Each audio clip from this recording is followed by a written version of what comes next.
Picture this, you're at your anniversary dinner when your father-in-law stands up with a special gift, but instead of congratulations, he hands you divorce papers. Your husband's new fiancée is already wearing your wedding jewelry. You sign the papers in shock, humiliated in front of everyone you know, but then your best friend stands up with an envelope that changes everything. What she reveals will leave the entire family speechless and turn this nightmare into the ultimate revenge. This is Rebecca's story, and you won't see the twist coming. If you love stories of incredible comebacks, hit that like button and let me know in the comments what you think happens next. Subscribe for more unbelievable stories that will keep you hooked. The morning of our second anniversary began with hope, floating through our Connecticut home like sunlight through lace curtains.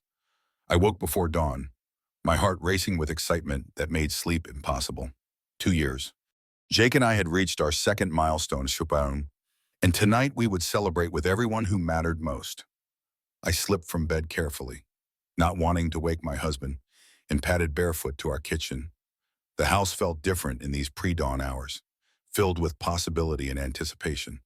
Through our bay window, I could see our wedding photos on the mantel, catching the soft glow of street lamps. There we were, frozen in that perfect moment when we promised each other forever. Jake appeared in the doorway just as I plated his favorite breakfast: blueberry pancakes with real maple syrup, turkey bacon crispy exactly how he preferred, fresh orange juice I had squeezed by hand the night before. The kitchen smelled like contentment itself. "Happy anniversary," I said softly, expecting him to cross the room and kiss me like he had on our first anniversary. Instead, he paused in the doorway, his expression unreadable. "Yes," he replied simply. 2 years. Something in his tone made me look up from the pancakes, but he had already turned his attention to the morning newspaper. The familiar rustle of pages filled the space between us, creating a barrier I could not understand. Jake had always been quiet in mornings, but this silence felt different, heavier, more deliberate. I dismissed my uneasiness as anniversary nerves. Men handled celebrations differently than women.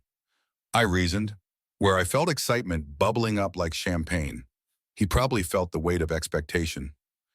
The afternoon found me at the Blackwell estate, transforming their formal dining room into the perfect setting for our celebration.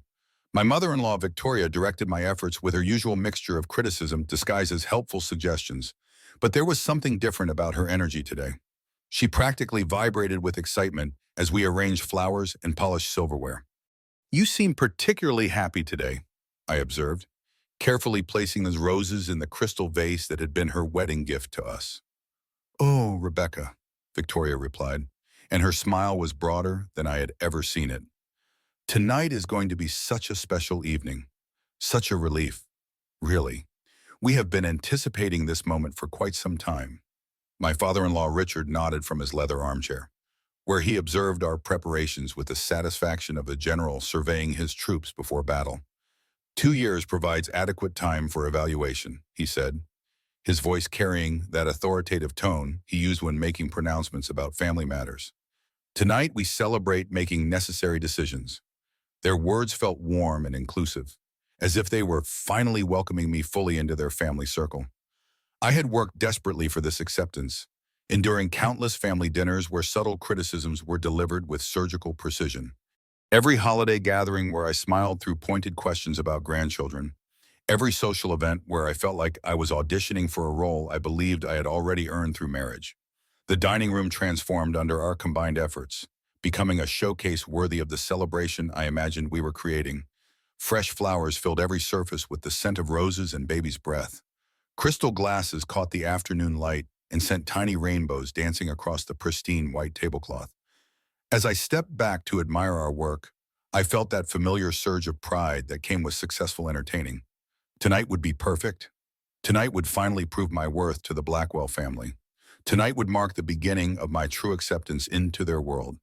But as Victoria smiled at me with unusual warmth, I caught something in her eyes that I could not quite identify. It looked almost like pity.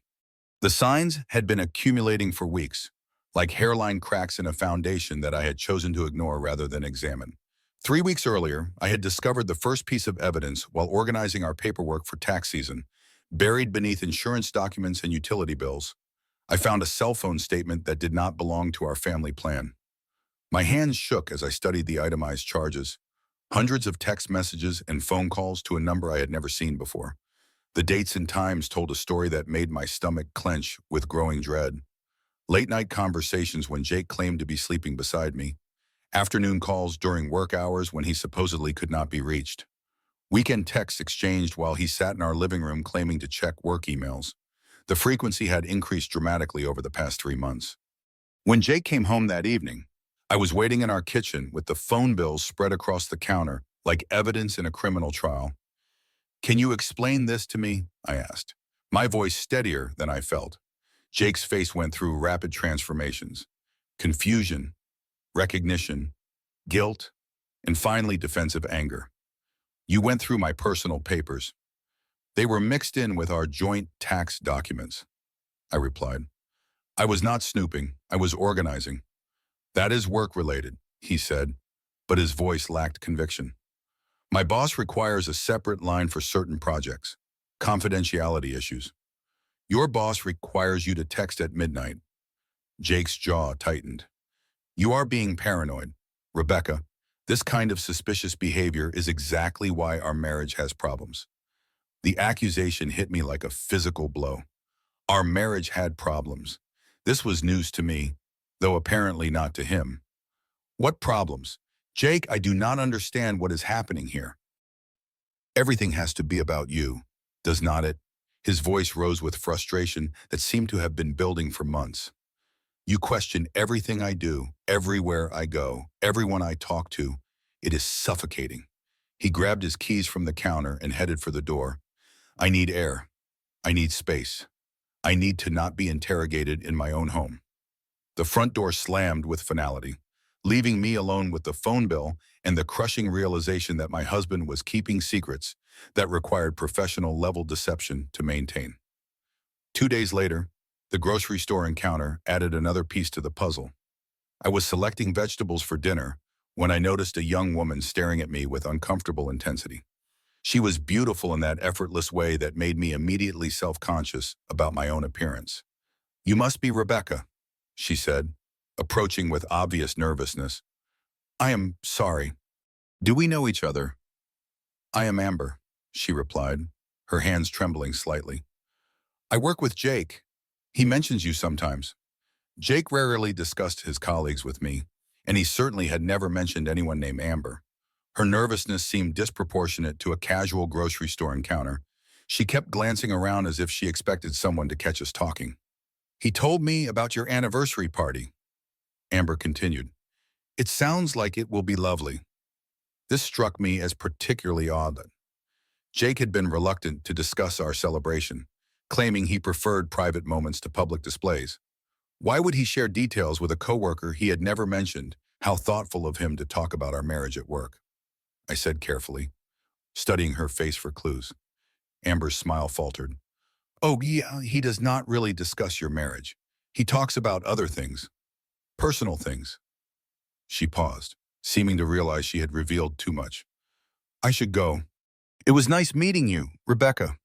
She hurried toward the exit with obvious urgency, leaving me standing in the produce section with questions multiplying in my mind. Personal things. What personal things would Jake share with a beautiful young coworker that he could not discuss with his wife? The weekly dinner at the Blackwell house the following Sunday provided another layer of understanding about my precarious position in this family. What had once felt like mild criticism now revealed itself as a systematic evaluation. "Margaret's daughter just had the most beautiful baby," Victoria announced as we sat down to her perfectly prepared roast. "Such a blessing for their family. Grandchildren bring such joy." She glanced meaningfully at my flat stomach. "The Johnsons are expecting their second grandchild," Victoria continued relentlessly. "And the Pattersons just welcomed their third. It seems like everyone our age is enjoying the fruits of successful marriages." Richard joined the assault with surgical precision. "Successful marriages typically produce children within the first year. It demonstrates compatibility, shared values, biological fitness."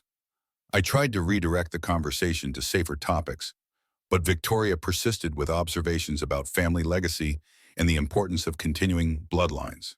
Her words were carefully chosen to wound while maintaining plausible deniability.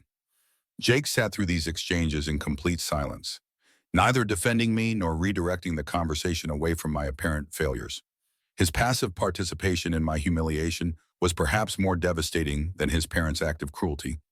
Through the thin walls, I could hear them discussing my inadequacies as if I were a faulty appliance they were considering replacing. 2 years should have been adequate time, Richard was saying. Perhaps the problem is more fundamental than we initially believed. Perhaps, Victoria replied. Jake's voice was too quiet to distinguish words, but his tone suggested agreement rather than protest. When I returned to the table, the conversation had moved to safer topics, but the damage was done. I understood now that my position in this family was conditional, probationary, subject to performance metrics I was apparently failing to meet. The phone call from my mother came that Thursday evening while I stirred soup that would go uneaten because Jake was working late again. Her voice carried the worry that only mothers can perfectly calibrate. Rebecca, honey, you sounded so tired during our last conversation. Are you sleeping enough? Eating properly? I am fine, Mom, just busy with anniversary planning. Jake missed Easter dinner with us, and Christmas felt strained. Is everything all right between you two? How could I explain that my husband was becoming a stranger, that his family treated me like a disappointing employee, that I was discovering evidence of deceptions I could not yet fully understand? We are fine, I lied. Just the normal adjustments of married life. Rebecca. My mother's voice carried the authority of someone who had raised 3 children and survived 35 years of marriage. You know you can tell me anything, if you need help, if you need to come home for a while, if you need anything at all. The offer of refuge was both comforting and terrifying. It meant she saw what I was trying so hard to hide. I will visit soon, I promised, knowing I was avoiding her perceptive questions. I love you, sweetheart. Remember that you deserve to be happy. After she hung up, I stood in my empty kitchen, wondering when happiness had become something I had to remember I deserved rather than something I naturally expected. The medical appointment took place just 48 hours before our anniversary dinner. My best friend Grace had insisted on driving me to Dr. Patterson's office. Her enthusiasm about finally getting definitive answers both comforting and overwhelming. The fertility clinic occupied the 3rd floor of a gleaming medical building, its sterile corridors lined with motivational posters featuring smiling mothers and chubby babies. The irony was not lost on me, surrounded by images of successful pregnancies while documenting 2 years of failure. Just think, Grace whispered as we waited in the reception area. By Thursday, we might have the answer you have been hoping for. The forms felt like confessions written in medical terminology. How many months had I been trying to conceive? 24. Had I experienced any pregnancies, successful or otherwise? Was I currently experiencing marital stress that might impact conception? I stared at that question for a full minute before checking the box marked sometimes. Dr. Patterson was a kind woman in her 50s who had delivered half the babies in our town. Her examination room was painted in soothing pastels, but nothing could soften the clinical reality of what we were investigating. Tell me about your stress levels, Dr. Patterson said during the examination, her tone gentle but probing. Normal, I suppose. The usual pressures of married life. Are you happy in your marriage, Rebecca? The question hung in the air between us like accusation. Grace squeezed my hand from her chair beside the examination table, and I realized that my hesitation before answering had revealed more than any words could have. Yes, I finally replied, but even I could hear the uncertainty in my voice. The blood draw felt like my last hope being extracted through a needle. Each vial represented another chance for my body to redeem itself, to prove that I was worthy of the name I carried. The results will be ready by Wednesday, Dr. Patterson said. We will call with the findings. Grace held my other hand during the procedure, her fingers warm and steady while mine trembled with nervous energy. As we left the clinic, I wondered if those test results might arrive in time to change whatever announcement Richard was preparing to make. Perhaps positive news could salvage a marriage that felt increasingly precarious with each passing day. The confrontation with Jake 3 nights after the medical appointment shattered what remained of my illusions about our relationship. I approached him in our bedroom as he prepared for sleep, armed with brochures about fertility treatments and desperate hope that medical intervention might bridge the growing chasm between us. Jake, I have been thinking about what Dr. Patterson said. There are options we have not explored yet, treatments that might help us conceive. His response was immediate and devastating in its coldness. Maybe we are not meant to have children together. Rebecca, maybe this is our bodies telling us something we should listen to. What are you saying? I am saying that perhaps this marriage was a mistake from the beginning. Perhaps we have been trying to force something that was never meant to work. I stared at this stranger who wore my husband's face but spoke with the voice of someone who had already departed from our relationship emotionally. Is there someone else who saw? Jake. His silence stretched between us like a guilty verdict. I think I should sleep in the guest room tonight, he finally said. We both need space to think about what we really want. That night marked the beginning of a new phase in our marriage, one where we lived as strangers sharing a house, maintaining appearances while privately acknowledging that something fundamental had broken beyond repair. The morning of our anniversary arrived with deceptive beauty. Sunlight streamed through our bedroom windows. Birds sang in the oak trees lining our street, and the weather promised to be perfect for our evening celebration. If I had not known better, I might have thought the universe was conspiring to make this day special. Instead, I felt like I was preparing for my own execution. Grace arrived early to help with final preparations, her arms laden with flowers in a mysterious envelope she clutched protectively to her chest. Her enthusiasm seemed forced, as if she were trying too hard to maintain normal energy levels. Are you ready for tonight? She asked, but something in her voice suggested she already knew I was not. I think so, I replied, though my hands shook as I arranged the roses she had brought. The Blackwells seemed excited about their surprise. Grace studied my face with the penetrating gaze of someone who had known me since college. Rebecca, are you sure you want to go through with this dinner? We could always cancel, claim you are sick. Cancel our anniversary celebration, Grace. I have been planning this for weeks. Besides, Richard and Victoria would never forgive me. Maybe that would not be such a bad thing, she muttered. But when I asked her to repeat herself, she just shook her head and squeezed my shoulder. The afternoon brought a parade of deliveries, flowers that I had not ordered, wine that seemed excessive for our guest list, and a catering truck that arrived with enough food to feed twice as many people as we had invited. Mrs. Blackwell ordered the additional items, the delivery man explained when I questioned the quantities. Said it was going to be a very special evening. Jake spent the day in his office, claiming he needed to finish important work before the party. Through the closed door, I could hear him making hushed phone calls that ended abruptly whenever I walked past. His behavior reminded me of someone preparing for a job interview rather than celebrating his marriage. When he finally emerged to get dressed, his face was pale and his hands trembled as he knotted his tie. We moved around each other in our bedroom like strangers, avoiding eye contact and conversation. The easy intimacy that had once characterized our private moments had disappeared entirely. Jake, I said as he adjusted his collar in the mirror. Is everything all right? You seem nervous. He looked at me through the reflection, and for a moment I saw something that might have been regret flash across his features.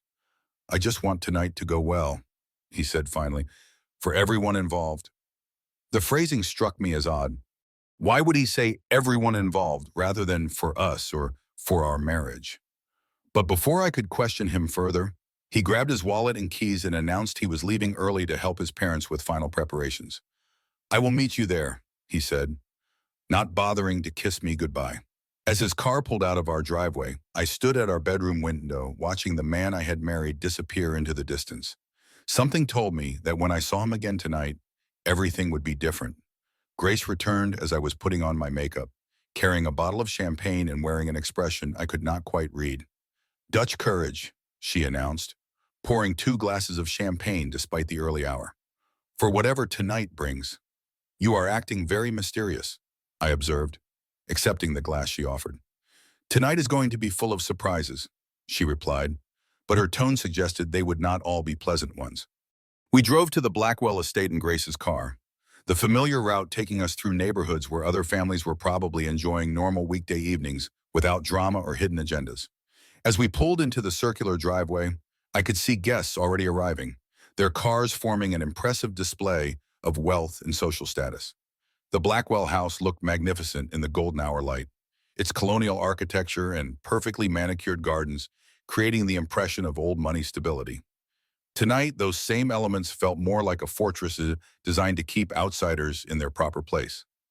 Rebecca, Grace said as she turned off the engine, whatever happens tonight, remember that you are loved. Remember that you have people who will always stand by you, no matter what. Her words carried an ominous weight that made my stomach clench with fresh anxiety. Grace, you are scaring me. What do you think is going to happen? She looked at me with eyes that held secrets I was not yet ready to hear. I think, she said carefully, that tonight is going to change everything. The moment I stepped through the Blackwell's front door, I knew something was fundamentally wrong. The energy in the house felt charged with anticipation, but not the joyful kind that should accompany an anniversary celebration. Instead, it reminded me of the atmosphere before a thunderstorm, when the air grows heavy and electric with impending chaos. Richard greeted me with unusual effusiveness, his embrace lasting several beats too long, while his eyes held mine with uncomfortable intensity. Rebecca, my dear daughter-in-law, he said, the endearment rolling off his tongue with theatrical precision. Tonight will be such a special evening, such a memorable evening. I hope you are prepared for how special it will be. The repetition felt like a warning disguised as enthusiasm. Victoria peered beside him, practically vibrating with barely contained excitement as she guided me through their foyer toward the sounds of conversation in the living room. Everyone is so eager to celebrate with you tonight, she said, her voice bright with false cheer. We have such wonderful surprises planned. As we entered the living room, I was struck by the sheer number of people who had gathered for our anniversary dinner. What I had planned as an intimate celebration for close family and friends had somehow evolved into a much larger affair. Extended family members I barely knew, business associates of Richard's, and neighbors who had never shown interest in our marriage filled the elegant space. But more unsettling than the size of the crowd was their behavior. Instead of the warm congratulations and cheerful toasts I expected, guests offered condolences like comments and embraces that felt more like farewells than celebrations. My cousin Michael, usually boisterous at family gatherings, seemed subdued and kept avoiding eye contact when he spoke to me. Congratulations, Rebecca, he said quietly. I hope tonight brings you everything you deserve. Everything I deserved. Why did that sound less like a blessing and more like a threat as the Henderson from down the street offered unusually elaborate compliments that sounded rehearsed? Rebecca, dear, you look absolutely radiant tonight. So brave, so dignified. I have always admired your strength. Brave, dignified. These were not words typically associated with anniversary celebrations. These were words reserved for people facing adversity with grace. Throughout the cocktail hour at BT, I caught glimpses of meaningful exchanges between guests when they thought I was not observing. Raised eyebrows, subtle nods, whispered conversations that ceased abruptly when I approached. The social fabric of the party felt charged with information that everyone possessed except me. Jake moved through the crowd like a man condemned, drinking more heavily than I had ever seen him drink at a family gathering. He maintained careful physical distance from me, avoiding the casual touches and shared glances that normally characterized our public interactions. When guests asked about our marriage or future plans, his responses were vague and quickly redirected to safer topics. I watched him check his watch obsessively, as if he were waiting for a specific moment to arrive. His conversations with Richard always ended abruptly when I approached, their whispered exchanges carrying an urgency that made my stomach clench with apprehension. Jake, I whispered during a brief moment when we found ourselves alone in the kitchen. What is wrong with you tonight? You are acting like you are attending a funeral rather than our anniversary party. He looked at me with eyes that seemed to hold apologies for crimes not yet committed. Rebecca, I just want you to know that none of this was personal. None of this was because you are not a good person. None of what was not personal, Jake. You are scaring me. But before he could respond, Victoria appeared in the doorway with the announcement that dinner was ready to be served. As we moved into the dining room, I noticed that the seating arrangement had been changed from what I had planned. Instead of sitting beside Jake as the anniversary couple should, I found myself placed directly across from an empty chair that seemed to be waiting for someone who had not yet arrived. We have one more guest joining us, Richard explained when I questioned the arrangement. Someone very special who will complete our little family gathering. The dining room looked spectacular under the soft glow of the chandelier I had spent an hour cleaning to perfection. The good china gleamed. Crystal glasses caught the light and sent tiny rainbows dancing across the pristine white tablecloth, and fresh flowers filled every surface with the scent of roses and baby's breath. But instead of feeling proud of the beautiful setting I had helped create, I felt like I was viewing the stage for my own public execution. Grace took her seat beside me, her presence the only thing keeping me anchored in reality. She clutched her purse with protective intensity, her fingers tracing the outline of what I assumed was an envelope. Throughout the cocktail hour, she had watched the proceedings with the sharp attention of someone gathering intelligence rather than enjoying a party. "Are you ready for this?" she whispered as servers began bringing the first course. "Ready for what?" I whispered back. But she just squeezed my hand and fixed her gaze on Richard, who was rising from his seat with the theatrical authority of someone about to make an important announcement. The room fell silent as he commanded attention from every guest at the elegantly set table. In that moment, surrounded by crystal and china and flowers I had arranged with such care, I finally understood that I was not the host of this celebration. I was its target. The storm was about to break, and I had nowhere to run. Richard cleared his throat with the practiced authority of someone accustomed to commanding attention. The dining room fell completely silent. Even the soft classical music that had been playing in the background seemed to fade away.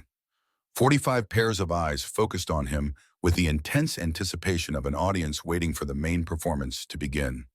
"Ladies and gentlemen, family and friends," he began, his voice carrying the weight of someone delivering a verdict that had already been decided. "We have gathered tonight not just to mark Rebecca and Jake's second anniversary, but to address some very important family matters." A chill ran down my spine as the words settled over the room like a shroud. This was not the warm anniversary toast I had expected. This was something else entirely. Richard reached into his jacket pocket with theatrical precision, producing an envelope that looked official and ominous in the candlelight. He held it high enough for everyone to see, like a prosecutor presenting evidence to a jury. "Marriage," he continued, his gaze settling on me with uncomfortable intensity, "is an institution with specific purposes. When those purposes are not fulfilled after a reasonable period of time, difficult decisions must be made for the good of all involved parties." My mouth went dry. The dessert fork trembled in my hand as I set it down on the china plate with a soft clink that seemed to echo through the sudden tension. "Rebecca, me my dear," Richard said, and his endearment felt like a blade wrapped in silk. "You have been part of our family for exactly 2 years. That represents adequate time to evaluate the success of this union and make necessary adjustments for the future."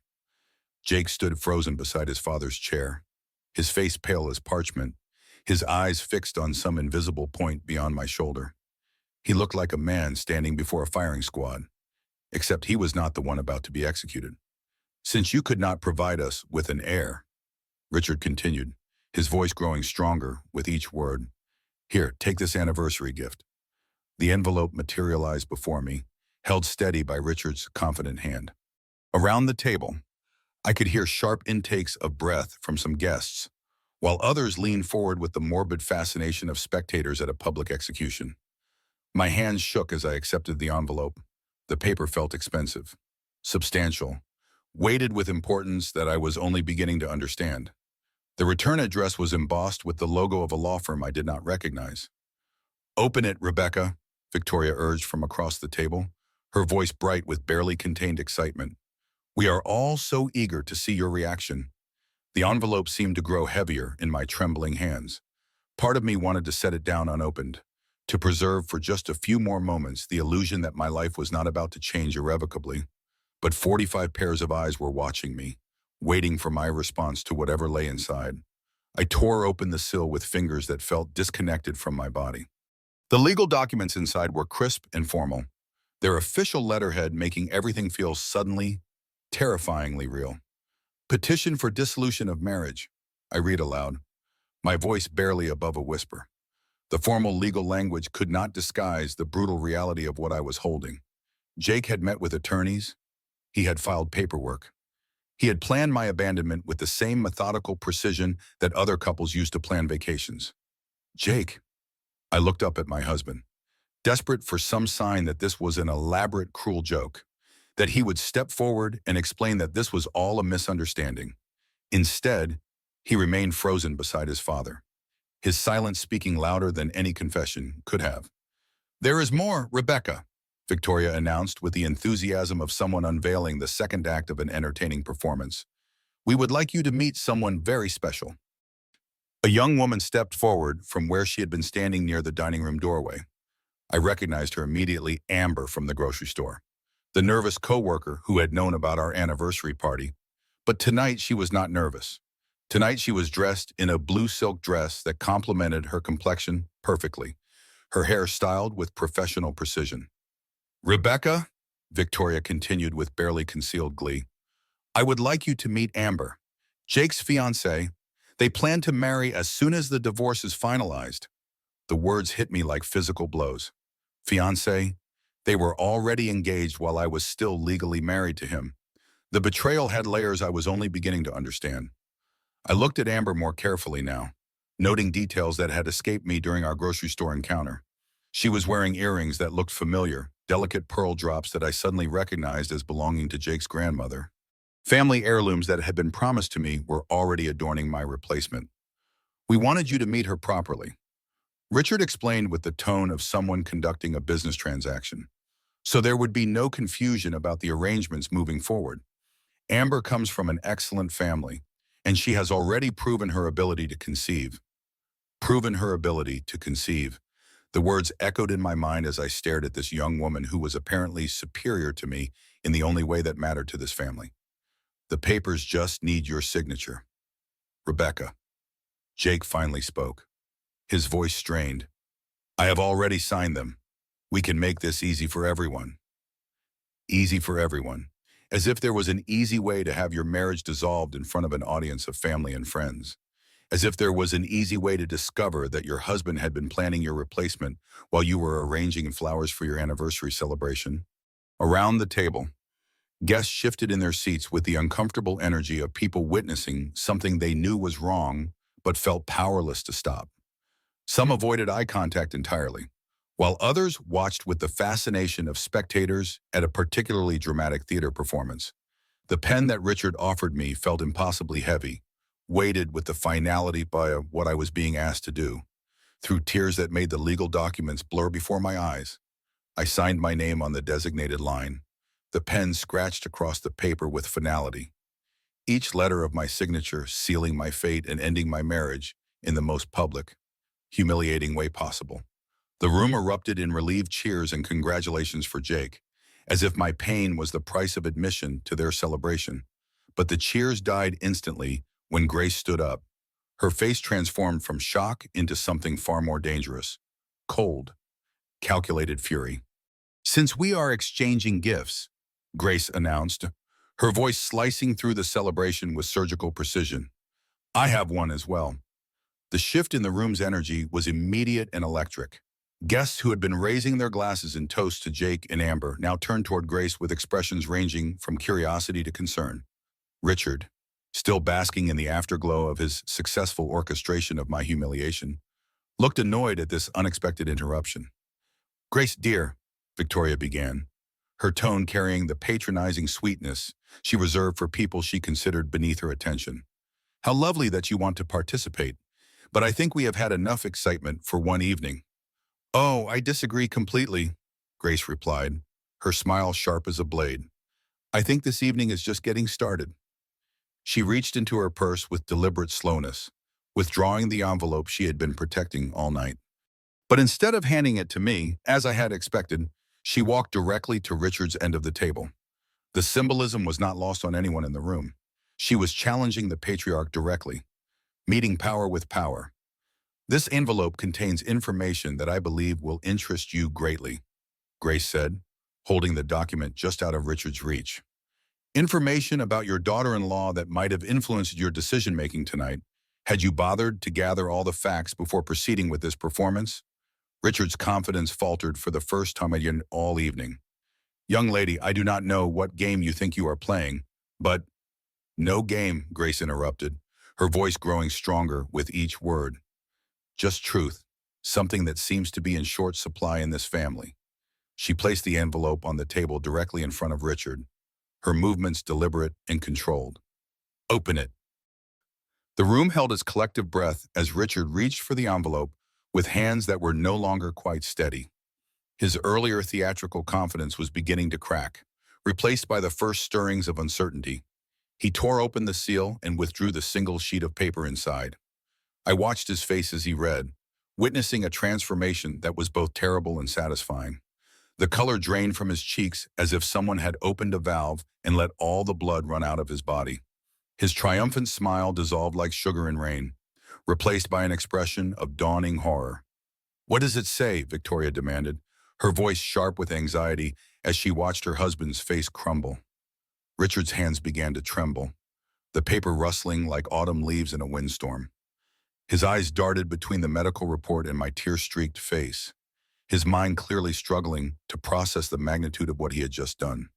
"It is a pregnancy test," he whispered, the words barely audible above the suddenly oppressive silence in the room. "Rebecca is pregnant." The silence that followed was deafening. Not the expectant quiet of an audience waiting for the next act, but the hollow silence of a tomb. Guests who had been celebrating moments before now stared in shock and growing horror as the implications of the evening's events began to sink in. "Positive," Grace clarified, her voice carrying clearly through the stunned quiet. "Confirmed by blood test 48 hours ago, Rebecca is carrying your grandchild. Richard, the heir you claim she could never provide." I found my voice then, drawing strength from somewhere deep inside myself that I had not known existed. Through my tears and heartbreak, I summoned every ounce of dignity I had left and spoke with a clarity that surprised even me. "Congratulations," I said, looking directly at Richard with eyes that no longer held submission or desperate desire for his approval. "You just gave away your grandchild." The power shift in the room was immediate and complete. Richard, who had commanded the evening with such authoritative confidence, now looked like a man facing his own execution. The signed divorce papers that had represented his victory moments before now became evidence of his devastating miscalculation. "Rebecca," he stammered, his voice breaking on my name. "Rebecca, we did not know. We had no idea. Surely we can—" "Can what?" I asked, my voice growing stronger with each word. "Can undo the papers I just signed in front of 45 witnesses, can pretend this evening never happened, can take back the humiliation you orchestrated for your own entertainment." Jake finally found his voice, stepping forward with his hands outstretched in a gesture that was both pleading and pathetic. "Rebecca, please, we can work this out. The papers do not have to be filed. We can tear them up right now." "Work what out, Jake?" I asked. And the irony of the situation was so sharp it was almost funny. "Work out our marriage that you have already legally dissolved. Work out your relationship with Amber, who is wearing your grandmother's earrings and planning to move into our house." Amber, who had been standing beside Victoria like a trophy on display, now looked like she wanted to disappear into the wallpaper.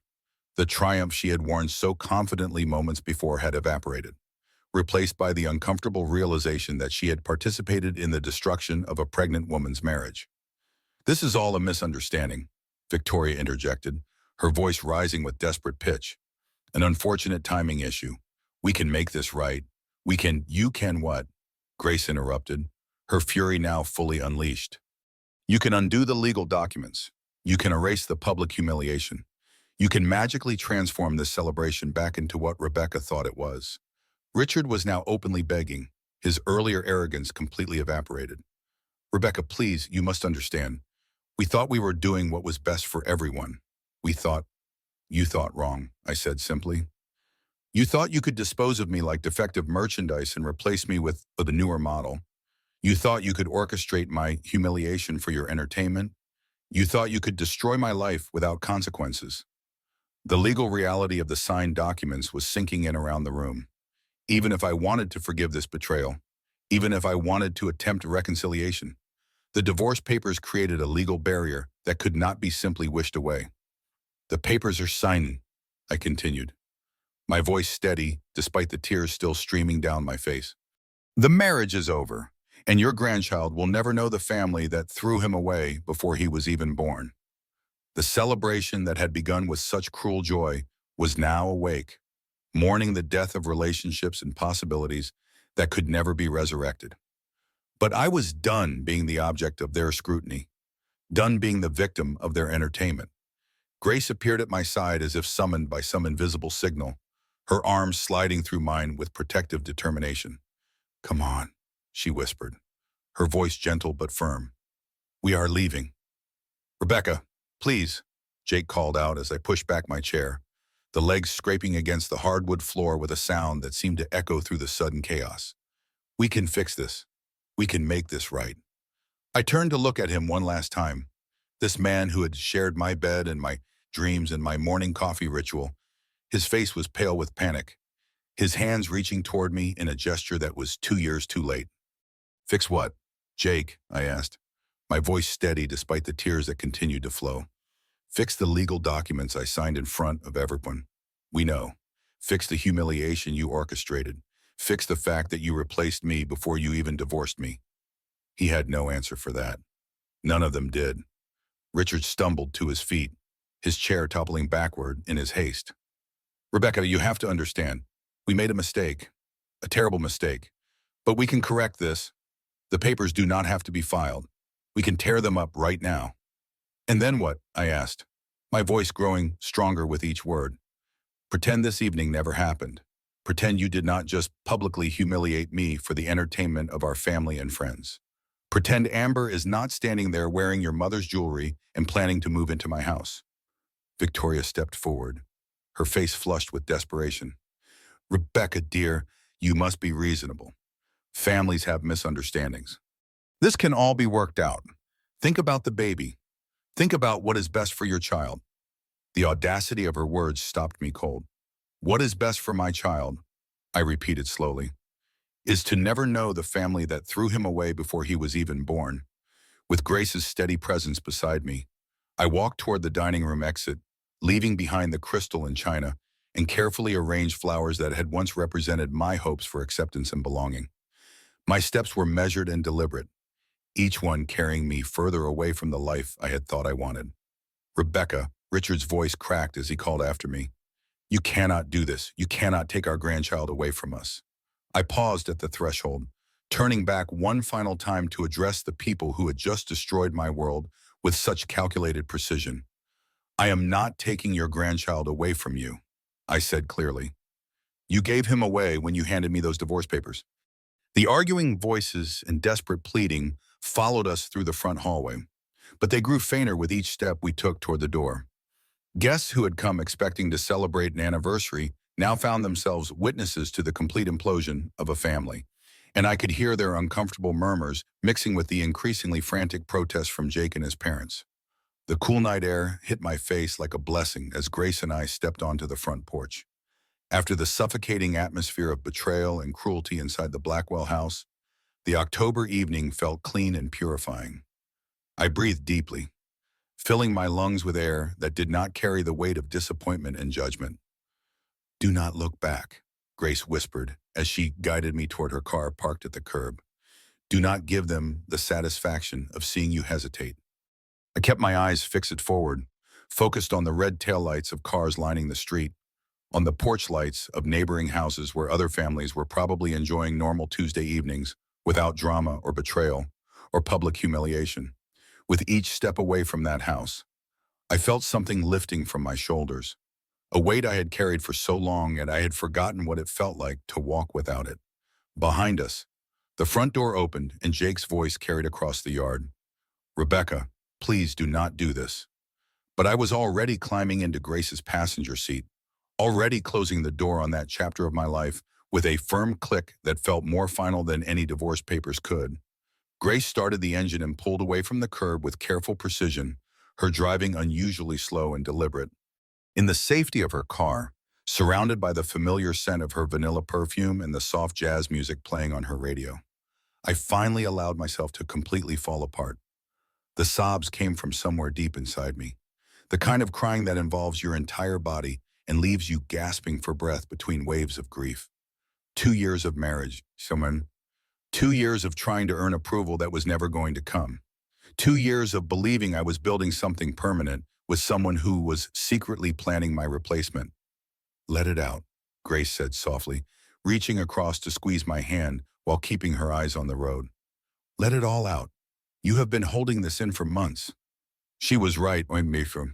I had been carrying the weight of a failing marriage, absorbing the criticism and disappointment of Jake's family, making excuses for behavior that should have been inexcusable. The relief of finally releasing all that suppressed pain was almost as overwhelming as the pain itself. I cannot believe they did that to you, Grace said, her voice shaking with fury. I cannot believe they planned that whole performance.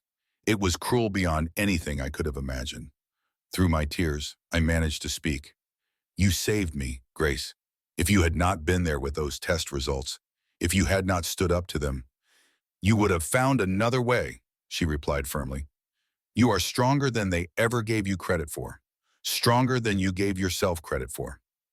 As we drove through our quiet suburban neighborhood, past houses where lights glowed warmly in kitchen windows, and families were probably settling in for normal evenings together, I began to feel something unexpected stirring alongside my grief. It was relief, pure and simple. The marriage that had been slowly suffocating me was over. The constant pressure to earn approval from people who would never accept me was finished. The pretense that we were building something beautiful together could finally be abandoned. Where do you want to go? Grace asked as we approached the intersection that would take us either to my house or hers. Home, I said without hesitation. I want to go home. The house that Jake and I had shared looked different as Grace pulled into the driveway. The porch light I had left burning cast familiar shadows across the front yard, but something fundamental had shifted. This was no longer the home I shared with my husband. This was simply my house, the place where I would raise my child and build whatever came next. The months that followed my escape from the Blackwell anniversary disaster were unlike anything I had experienced during my marriage. Freed from the constant stress of trying to earn approval that would never come, my body responded to pregnancy with remarkable resilience. Dr. Patterson commented during each appointment about how much healthier and more relaxed I appeared.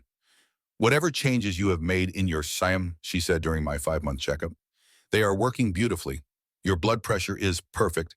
Your weight gain is exactly on track. And honestly, you just look radiant. The pregnancy became a celebration rather than a source of anxiety. Grace organized a baby shower that filled my living room with genuine friends who offered support without conditions. My mother moved in to help prepare for the baby, painting the nursery in soft yellow and green, creating a sanctuary that felt warm and welcoming rather than pressured by expectations. When Jake attempted to contact me through various channels during those months, my lawyer made it clear that the divorce proceedings would continue as planned and that he had no legal claim to involvement in my pregnancy. The signed papers from that devastating evening had created an ironclad barrier that protected both me and my child from further interference. The most satisfying part of my recovery was watching the Blackwell family empire crumble from a distance. Grace had done more than just collect my pregnancy test results during her investigation. Her work as a forensic accountant had uncovered a web of financial irregularities in Richard's real estate business that she quietly reported to federal authorities. 3 months after the anniversary party, FBI agents raided the Blackwell offices and froze their assets pending investigation into tax evasion, money laundering, and fraud. Richard's carefully constructed image as a pillar of the community crumbled overnight when local newspapers published details of his illegal activities. Victoria's social standing collapsed along with the family finances. The woman who had once looked down on me as unworthy of their name found herself ostracized by the same social circles she had once dominated. Country club memberships were revoked, charity board positions disappeared, and invitations to exclusive events stopped arriving. Jake, stripped of his position in the family business and facing his own legal troubles as an accomplice to his father's schemes, was forced to find work at a car dealership. The man who had once dismissed my middle-class background now struggled to maintain even that level of comfort. Amber, discovering that her meal ticket came with federal criminal charges, quickly distanced herself from the Blackwell family. The engagement that had seemed so triumphant at the anniversary party quietly dissolved when she realized that marrying into a family under federal investigation was not the social advancement she had envisioned. Labor began on a Tuesday morning in late spring. Nearly 8 months after the anniversary party, that had changed everything. Grace and my mother flanked my hospital bed, offering encouragement and support through each contraction. The delivery room filled with love and anticipation. But it was love freely given, rather than love conditional on performance or biological success. When my son finally arrived, healthy, beautiful, and perfect, I felt a completeness that had never existed during my marriage. Holding him for the first time, I understood that this was what unconditional love felt like, not the desperate scrambling for approval that had characterized my relationship with Jake's family, but simple, pure acceptance of another human being exactly as they were. "He is gorgeous," Grace whispered, tears streaming down her face as she looked at the baby I had named David Grace Miller. "Absolutely perfect." The middle name honored the friendship that had saved me during my darkest hour, ensuring that my son would always carry a reminder of what true loyalty looked like. David would grow up knowing that the most important relationships in life were chosen rather than assigned by biology or marriage certificates. The hospital room filled with flowers and gifts from people who celebrated his arrival without reservation. My mother's church friends, Grace's coworkers, neighbors who had watched my marriage crumble and wanted to support my new beginning. None of them questioned his worth based on bloodlines or family heritage. They simply welcomed a new life into the world with joy. Jake and his family made no attempt to contact me after David's birth, apparently understanding that the bridge between us had been permanently burned. The legal documents that had once represented my humiliation now served as protection, ensuring that my son would never be subjected to the conditional love and constant evaluation that had made my own life with them so miserable. As David grew from infant to toddler, our small house became a sanctuary of laughter and and unconditional acceptance. Grace served as his honorary aunt, spoiling him with attention and gifts while helping me navigate the challenges of single motherhood. My mother extended her visit indefinitely, claiming she had never been happier than when she was helping raise her grandson. The three women who had once been excluded from Jake's family vision of the future created something infinitely more valuable, a chosen family built on love rather than obligation, support rather than judgment, acceptance rather than performance metrics. Now, 5 years later, I sit in my backyard garden watching David chase butterflies with the fearless enthusiasm of a 6-year-old who has never known rejection. His laughter fills the air as he discovers new flowers and interesting insects, his world expanding with each day in an environment where curiosity is celebrated rather than controlled. The pain of betrayal has faded into something I never expected: gratitude. Jake and his family's cruelty had inadvertently given me the greatest gift possible. They had forced me to discover my own strength, to build a support system based on genuine care rather than biological obligation, to raise my child without the toxic pressures that had nearly destroyed my own sense of worth. David knows nothing of the grandparents who rejected him before birth. He knows only the love of his mother, his chosen grandmother who reads him stories every night, and his honorary aunt who brings him new books and toys with delightful regularity. His foundation is built on acceptance rather than conditions, celebration rather than evaluation. The business I started from my home during those early months of single motherhood has grown into a successful marketing consultancy. Financial independence came gradually but surely, built on my own merits rather than inherited wealth or family connections. The skills I had developed trying to please the Blackwells, attention to detail, social grace, strategic thinking, proved far more valuable in the professional world than in their suffocating family dynamics. Last month, Grace brought me a newspaper article about Richard's sentencing. 5 years in federal prison for financial crimes. His business empire completely dissolved. His reputation destroyed beyond repair. Victoria had moved to a small apartment in a different state, supported by Social Security and whatever savings had escaped federal seizure. Jake had remarried, this time to a woman closer to his own age who seemed content with his diminished circumstances. The wedding announcement in the local paper showed a small, modest ceremony, a far cry from the elaborate social events the Blackwells had once hosted. Reading about their continued struggles, I felt not satisfaction, but something closer to indifference. Their ability to hurt me had died the night Grace stood up to them with my pregnancy test results. They had become irrelevant to my happiness, powerless to affect the life I had built without them. "Mommy, look," David called out, running toward me with a handful of dandelions he had picked from our lawn. "I got you flowers." I accepted his gift with the same joy I would have shown for the most expensive bouquet. This was what love looked like, spontaneous, generous, uncomplicated by expectations or conditions. They are beautiful, sweetheart, I said, pulling him onto my lap for a hug. Thank you for thinking of me. As he settled against me, chattering about his plans to build a fort in the oak tree at the back of our yard, I realized that the revenge I had achieved was not calculated or vindictive. It was simply the natural consequence of living well, of choosing love over obligation, of raising a child who would never question his worth based on other people's approval. Jake's family had wanted an heir to carry on their legacy. Instead, they had created the beginning of mine, a legacy built on kindness, acceptance, and the radical idea that love should never require auditions. Watching David play in our garden, I understood that their cruelty had set me free to become the person I was always meant to be. They had given me divorce papers as an anniversary gift, never imagining that those papers would become my liberation. The best revenge, as it turned out, was simply living well. And we were living very well indeed.